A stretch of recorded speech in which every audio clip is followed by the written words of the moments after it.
Hey everyone, Sierra here with Magee Insurance. I just wanted to put a quick video together for you guys today and talk about ride sharing, talk about Uber, Lyft. We can even throw Airbnb into that equation. So we're all familiar with these programs, and they are often things that we all use in our day-to-day lives. And some of us have also enrolled in them as a way to earn some extra cash or a part-time or full-time gig.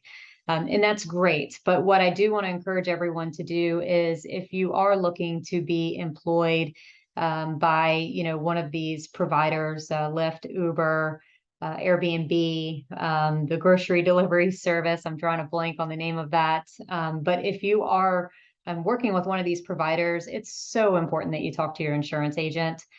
Your policies do not automatically include coverage for these exposures. And the answers vary significantly from one carrier to the next. So, for example, we have carriers that will allow us to just simply put an endorsement on your policy that says that you work for Lyft or you work for Uber or you Airbnb your home on occasion.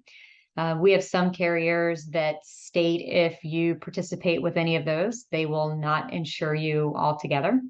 And then we have scenarios where carriers will say, hey, we don't have a special endorsement, we're not covering it, but we'll still be your insurer. But if you have a claim while you're operating or working on behalf of Lyft or Uber, we're not going to jump in and provide coverage for you. That personally, as an insurance agent, makes me nervous.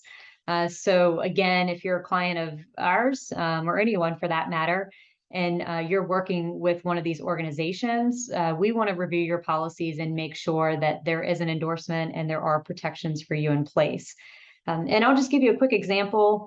We'll take Uber, for example. I know a lot of these companies provide their own insurance to you, but there are some coverage gaps. And an example with Uber would be that, yes, once you click accept and you're en route to pick up your passenger, you technically have an umbrella of coverage under Uber.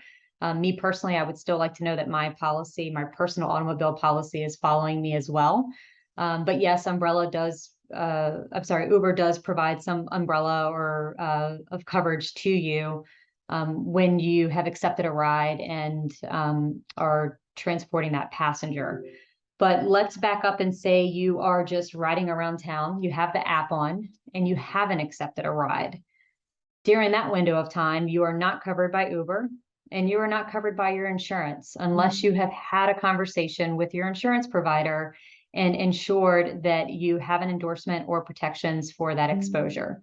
So at Magee Insurance, we have multiple carriers that cover Airbnb, Uber, Lyft. We can do it all.